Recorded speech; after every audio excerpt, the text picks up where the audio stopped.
boys and girls of grade 5, and welcome to English Language Lesson 4.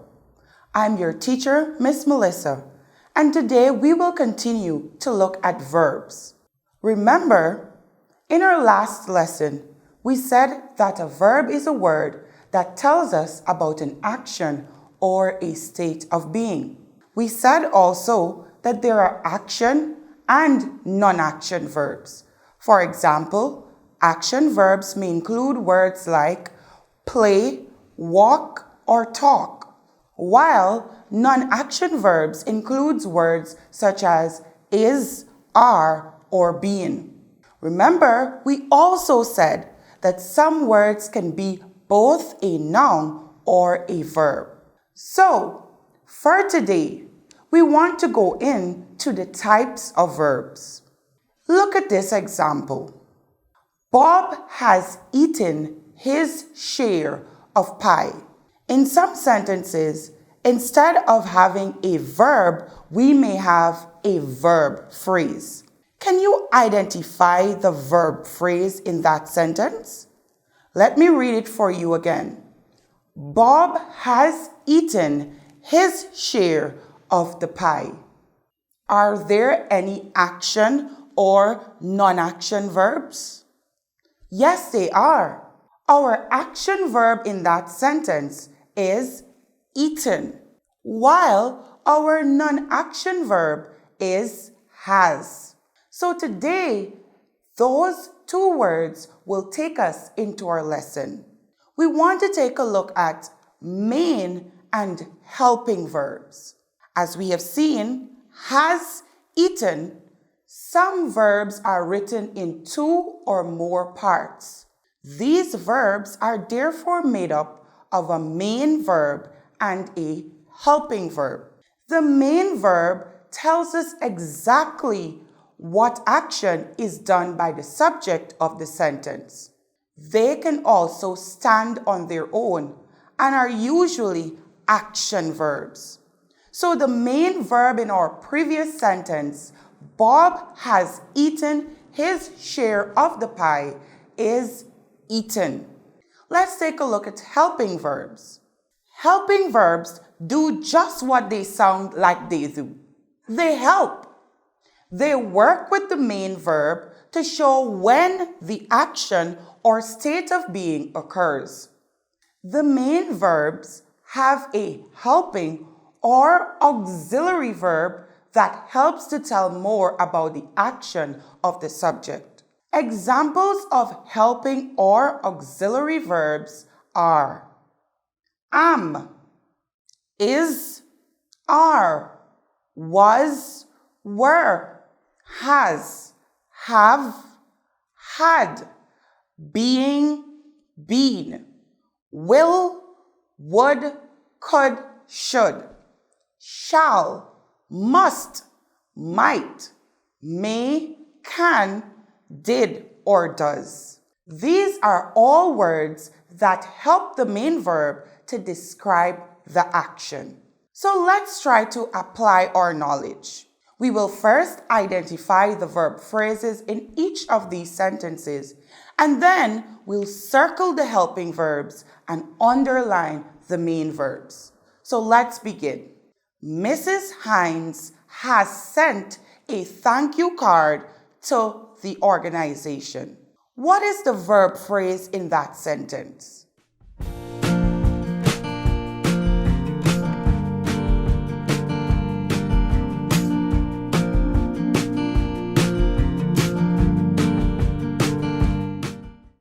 You sure are right.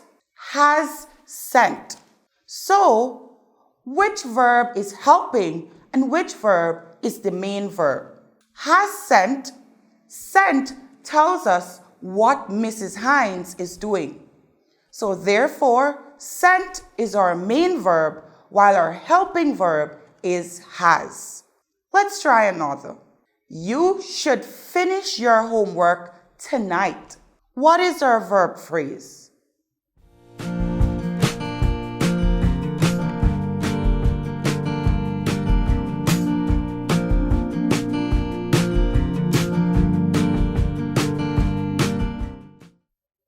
Our verb phrase within that sentence is should finish.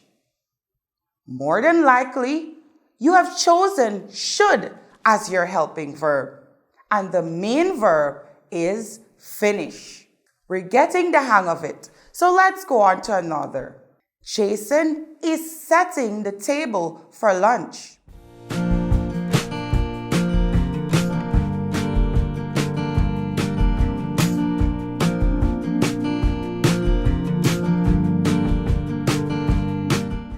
Our verb phrase within that sentence is setting.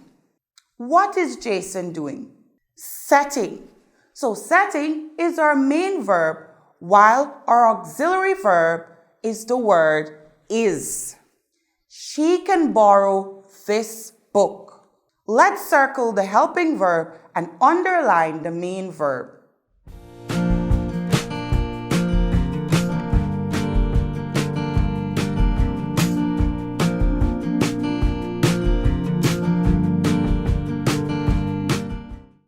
Yes, can is our helping verb, while borrow is our main verb. Number 5. Where will you move to? I need you to look keenly at this one because it can be a bit tricky. Where is our helping verb and which word is our main verb?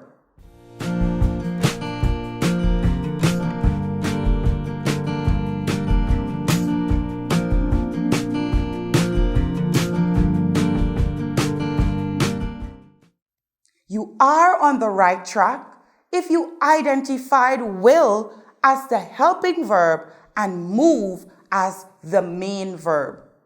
But I would like for you to try some on your own.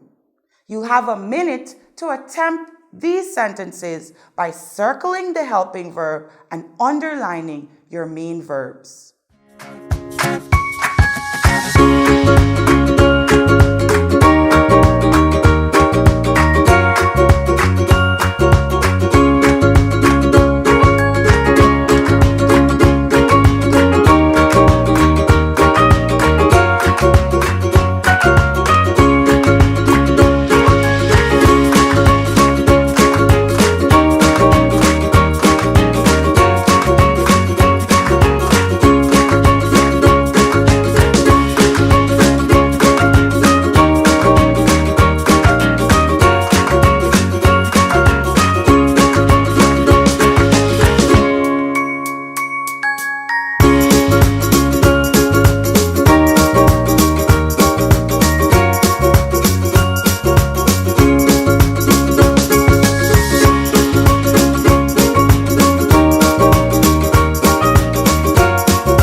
Your time is up, and I'm excited to know what were your answers. Let's go. Was Peter trembling? Was helping verb trembling main verb? He might listen to you. Might helping verb listen main verb. Have you seen my keys?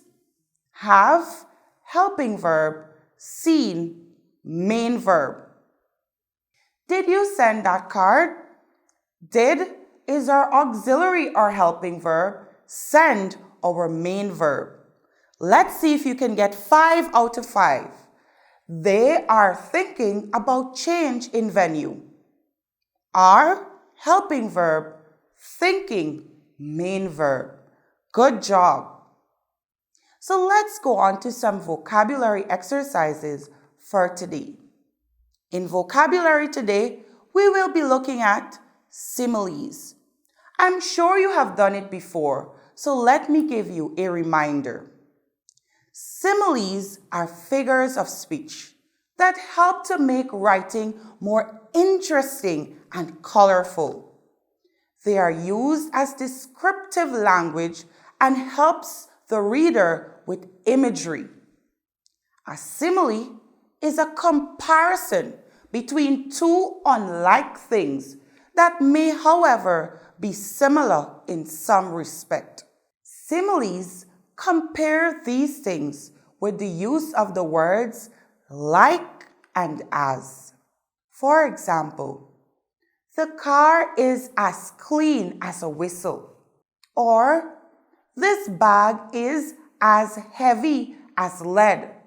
So we are comparing the bag to lead. That knife is as sharp as a razor. Again, the knife is being compared to a razor. The pie was sweet like sugar. Her eyes sparkled like diamonds. So in those sentences, we compared things by using the words as or like. Look at these pictures. Can you name any simile that is associated with them? The first picture is definitely a button. What simile do you know is associated with buttons?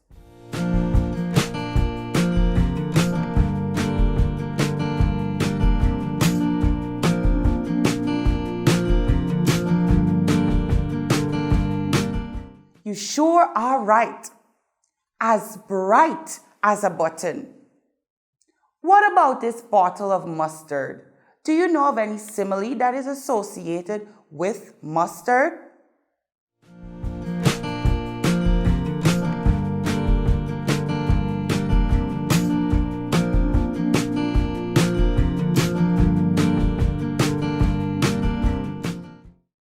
Yes, as keen as mustard. Let's take a look at this picture. It's a rake.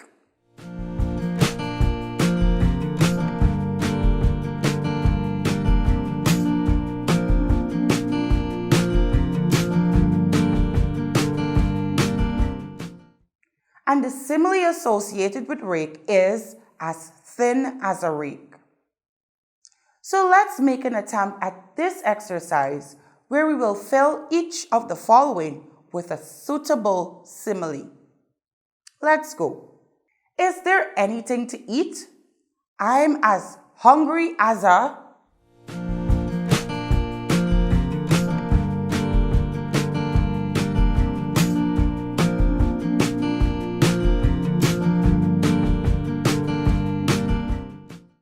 hunter. That's correct. The simile is as hungry as a hunter. Number 2. It hasn't rained for months. The grounds are as dry as a...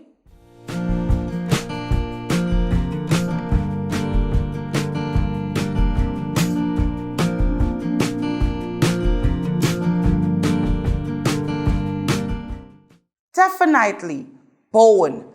As dry as a bone. You'll have to speak up when you're with Tom. He's as deaf as a...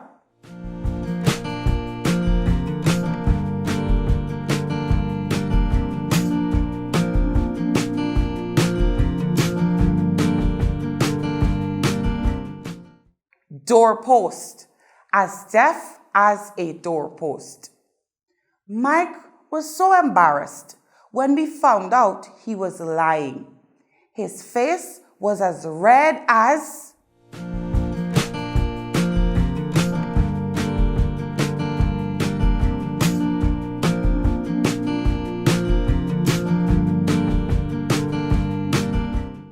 If you chose scarlet, you are correct. The simile is as red as scarlet.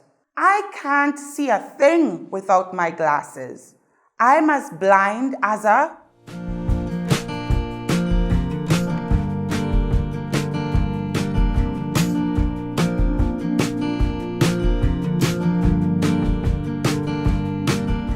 Definitely, bat is the correct answer. I'm sure you're getting the hang of similes. So let's go on to another exercise. Here, we have a list of similes, and we need to match them with their correct meanings. As blind as a bat, as proud as a peacock, as deep as the sea, as good as gold, and as big as an elephant. So let's try. You can't see the bottom. Which of the similes from the list do you think will match correctly with this meaning? You can't see the bottom.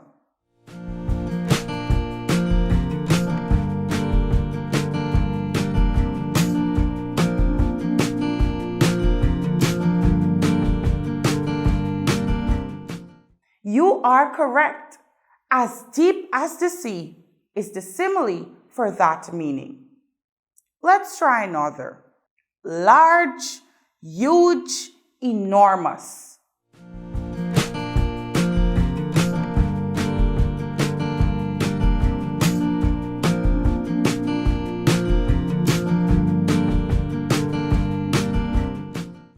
Very simple.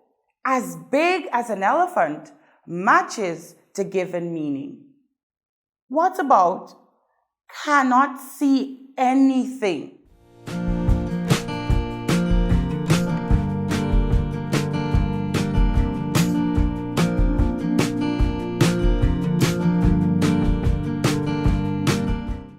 Yes, as blind as a bat. The other meaning is obedient, dutiful. Which of the similes can we match with that meaning?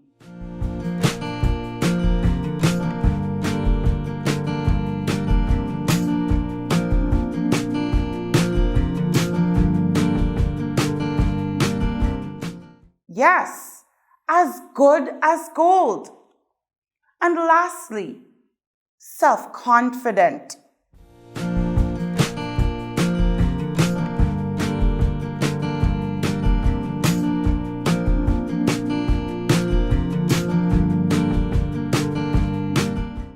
We can use the simile as proud as a peacock. So boys and girls, before we go, let's get into our spelling list for this lesson.